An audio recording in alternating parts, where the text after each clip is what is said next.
Well, a happy Thursday, and we've got some big, giant sports news. Eugenio Suarez is returning to the Mariners. Seattle traded first baseman Tyler Locklear and two pitching prospects to Arizona for the all-star third baseman. Manager Dan Wilson was asked about Gino returning to Seattle when it wasn't even official last night. Adding 36 homers to your lineup will probably be a good thing. I mean, that's a really good thing, and yeah, it's exciting.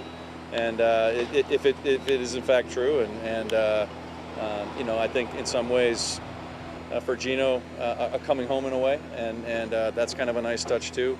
Suarez joins his former team with the Diamondbacks first baseman Josh Naylor, who came to Seattle in a trade just a week ago. Now, Shannon Dreyer, a Seahawks beat reporter for 710 Sports in Seattle, said this morning that the entire team was waiting on the plane for over a half hour last night before flying home. Suddenly, the plane door opened, and here's Suarez and his family boarding the plane. According to Dreyer, Gino walked the entire length of the plane, hugging each and every person aboard.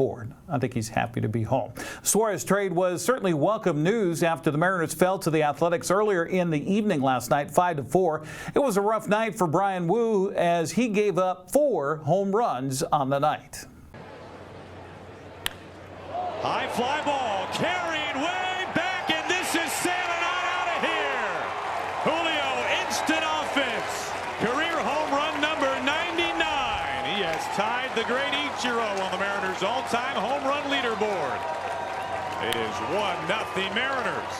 Julio homered off the Springs earlier this year. Springs has been so tough on the Mariners. That's great to see from Julio. Both fly balls that time of the year.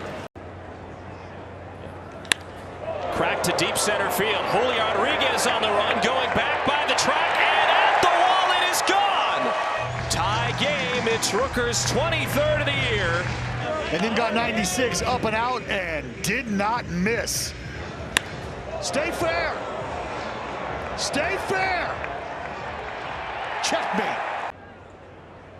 2-1. Grounded the other way and down the third baseline. That'll score Langoliers easily. Soderstrom to second. RBI double in the A's lead, 2-1. 2-1. Hammered down the left field line.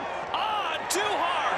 Annihilates. It's 3-1. Well, we can talk about arm swing all night long. How about the swing? Here's Darrell. That's lifted to deep left. Hernandez has homered. In his return to the show, it just took 2 games for Hernandez to collect his second career home run in Major League Baseball. It's a 4-1 game. High drive the opposite way. Back, gone, home run, Jorge Polanco. And a reboot for the Mariners right back into this one. It's a 1-run game. And he drives this to left. He's got another. He is on some kind of heater right now. Woo! Miggy the Mangler. That is Andujar's very first career multi-homer game. Fly ball out to left field. Sailing back. Randy has left the yard. It's a 1-run game. Perkins tried to land that sweeper the pitch before. So Randy got a good look at the movement of that pitch, and he throws it again, this time in the strike zone, and he didn't miss it. The 2-2. Bouncing ball to first. Kurtz is there. He'll take it himself. Perkins and the A's send the Mariners packing as they win the game 5-4 in the series against Seattle as a whole. Seattle returns home tonight to face the Rangers at 6:40. That'll be on Root Sports Northwest. Rangers come into tonight's game following a 6-3 win over the Halos last night. Texas tied with Seattle at 57 and 52, 5 games behind Houston. Astros beat Washington 9-1 to improve to 62 and 47 on the season. Texas and Seattle also tied for the final AL wildcard spot. Boston beat Minnesota 13-1. Yankees edged Tampa Bay 5-4 and hold a 2.5 game lead for the top wildcard playoff spot. Cleveland trails Seattle and Texas by 2.5 games for the final wildcard spot. Rays and Royals are tied at 3 games back. Wenatchee scored 5 runs in the top of the 11th to beat Port Angeles 10-6 in West Coast League Baseball last night. The win gave the AppleSox a series win and cut their magic number to clinch a wild card playoff spot to 3 games. Elijah Palaio was 2 for 5 with a run and 2 RBI, while Kanoa Morisaki contributed 2 hits, 2 runs, and 2 RBI. Adam Haight pitched the final 4 innings to earn the win. Wenatchee has the night off tonight before hosting Bellingham Friday at 6:35, the first of a final 3-game home series.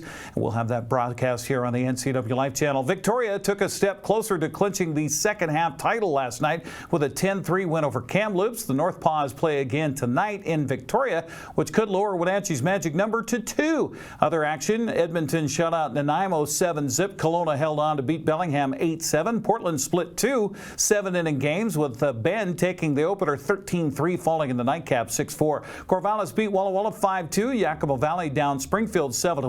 Marionberries beat Cowlitz 9-7. Ridgefield shut out Northwest Star Nighthawks 9-0 in non-league play. All right, Victoria's lead in the second half standings remains a game over Edmonton. Wenatchee and Bellingham are both 4.5 games back. Second half title will come down to, the end, as Victoria and Edmonton will face off against each other in 4 games next week. As we enter the final day of July, the playoff seedings for the North Division still the same. Bellingham number 1, Victoria number 2, Edmonton number 3, and Wenatchee number 4. Any combination of 3 wins for Wenatchee or losses by Kamloops puts the AppleSox into the playoffs. That's a check of sports news. I'm Eric Granstrom. Have a happy Thursday.